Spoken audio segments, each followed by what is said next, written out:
보통 국무위원들이 간담회를 하는 경우가 있죠. 예, 있습니다. 그러니까 국무회의 끝나고 나서 간담회를 하죠. 되게 그렇습니다. 그러면 국무회의와 간담회는 어떤 차이가 있습니까? 국무위원 간담회는 뭐 지금부터 개의를 합니다. 뭐 폐회를 합니다. 그리고 뭐 안건을 뭐 필요하면 내기도 하겠지만 안건이 없이 그냥 구두로 얘기하는 경우도 있고요. 그다음에 기록을 하지 않습니다. 그러니까 개의합니다, 폐회합니다 이런 얘기 안 한다는 거죠? 안 합니다. 예. 간담회는 그런 게 없습니다. 예. 지금 이 사건 비상계엄 전에 대통령실에서 있었던 그 회의가 있잖아요. 그 회의에 대해서 증인은 수사기관이나 아니면 국회에서 간담회 정도로 본다 이렇게 말씀하신 적은 있으시죠? 그러니까 그거는 맞습니다. 말씀드린 적이 있고요. 그거는 기본적으로는 통상적인 국무회의하고는 달랐다 하는 그런 취지에서 그렇게 말씀을 드렸습니다. 예. 그런데 이제 그 증인께서는 그래서 이게 국무회의였느냐 아니냐 하는 것은 뭐 수사 절차나 사법 절차에서 정해야 될 것이다 이렇게 말씀하셨죠. 네. 이제 그런데 이제 이게 지금 사법 절차잖아요. 네. 네, 오늘 이 재판이 이제 그런데 저희가 그 증인에게 바라는 것은 뭐냐면 증인에게 그런 사법 절차에 있어서의 그런 판단을 대답해 달라는 게 아니고요. 증인의 개인적인 생각을 얘기해 달라는 겁니다. 네. 증인께서는 어떻게 생각하시나요? 그러나 저는 이제 그 판단 그거는 사실 개인적으로 하기는 굉장히 어려운 일이다라는 말씀을 드리고 아마 많은 장관들이 이 국무회의를 한 것이 어떤 성격을 갖느냐 했을 때 항상 얘기한 거는 뭔가 판단은 어떨지는 모르겠습니다만 이러면서 아마 답변들을 많이 하신 걸로 제가 그렇게 파악을 하고 있고요. 그래서 저도 이제 가끔 간담회로 본다든지 국무회의가 아닌 게 맞지요 이런 질문을 의원님들이 하시면 저도 거기에 상당히 동감합니다. 뭐 이런 얘기를 했습니다만 기본적으로는 그거는 하여튼 통상의 국무회의와는 달랐다 하는 것에 대한 그 취지를 말씀드린 거다 하는 말씀을. 그런데 이제 그날 참석자들 말씀을 들어보면 이제 최상목 장관께서는 그곳에 모여 있는 상황이 국무회의라는 생각도 하지 못하였습니다. 이렇게 말씀하셨고요. 그 조태열 외교부 장관께서는 그거는 저는 이게 국무위원들의 의견을 듣기 위해 총리가 국무위원들을 모은 것이지 국무회의를 하기 위해서 모은 것이라고 생각하지 않는다. 뭐 이렇게 얘기를 하거든요. 그러니까 이제 제가 듣고 싶은 거는 저희가 듣고 싶은 건 뭐냐면 그냥 그 증인의 개인적인 느낌 그걸 듣고 싶은 거예요. 조금 더 말씀드릴까요? 지금 김영호 통일부 장관은 뭐라고 그랬냐면 자기는 그렇게 생각했다는 거예요. 이건 국무회의가 아니고 국무위원들의 회의 만남이지 정상적인 국무회의가 아니지 않나 이렇게 생각했다. 이렇게 다 대답을 했거든요. 송미령 장관께서는 뭐라고 얘기했냐면 그 자리가 국무회의라고 생각한 적이 없습니다. 그리고 오영주 장관께서는 그냥 회의이지 국무회의라고 생각하지 않았습니다. 이렇게 말씀하셨는데 저희가 증인한테 듣고자 하는 것은 그냥 증인의 생각을 그냥 듣고 싶은 거예요. 네, 그래야 저희들이 사법적인 판단을 하죠. 네, 그래서 아마 지금 우리 각 국무위원들이 가진 하나의 그런 그 회의를 보는 시각 이런 거를 재판관님께서 말씀을 해주셔서 예, 증인의 시각은 어떤가? 대단히 감사합니다. 우선 예. 감사하다는 말씀을 드리고요. 그렇기 때문에 저의 시각도 경우에 따라서는 간담회로 본다. 어떤 때는 국무회의가 아닌 게 맞지요. 그러면은 대개 그 물으신 분이 결국 회의 개회도 없었고 폐회도 없었고 안건에 정확한 제기도 없었고 안건에 대한 설명도 없었고 하는 그런 또 절차적인 말씀을 하시거든요.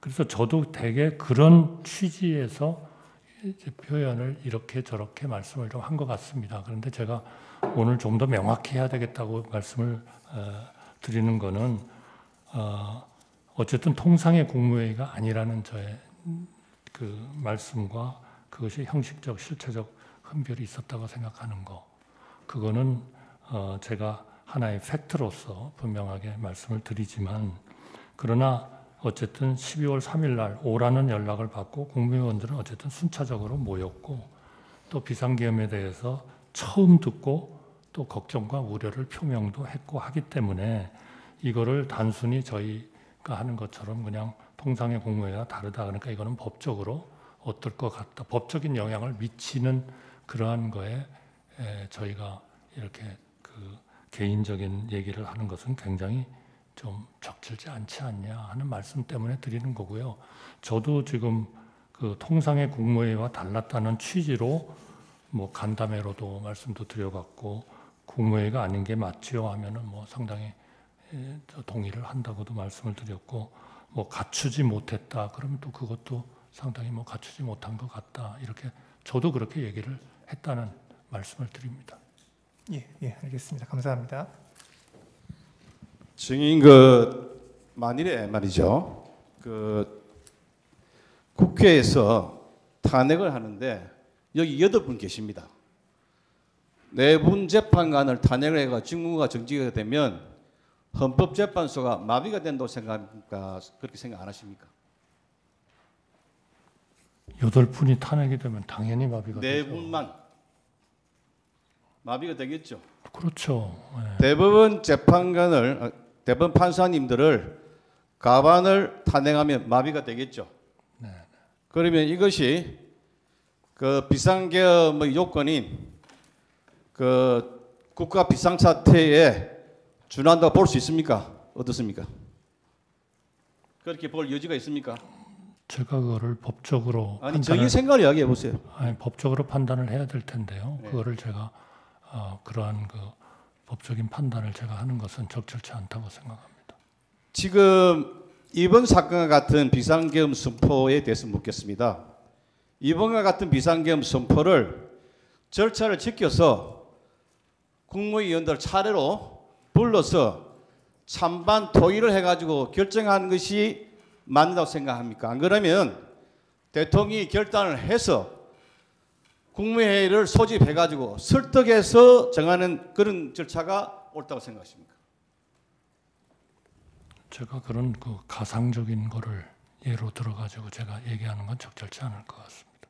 11명이 모였죠. 전 그렇게 들었습니다. 그게 의사 정족수입니까? 그렇다고 생각합니다. 숫자적으로 그러면 봤을 때는. 본래는 이게 계엄이 예상된 것이 선포가 10시인데 한 10시 27분까지 시간을 계속 지출했습니다. 왜 그랬습니까? 11명이 올 때까지 기다린 겁니까? 저는 그거는 누가 어떤 사람, 어떤 국무위원들을 오시도록 했고 언제 그분들이 오셨고 한 것에 대해서 제가 전혀 파악이 안 돼 있기 때문에 11명이 올 때까지 기다린 건 맞습니까? 저희는 제가 그 국무위원들을 많이 오시게 해서 대통령님께 그 의견을 좀 제시하도록 하려고 했기 때문에 저는 뭐 전체적으로 보면 그분들을 기다리는 것은 저는 뭐 할 수 있는 것이다 이렇게 생각을 했고요.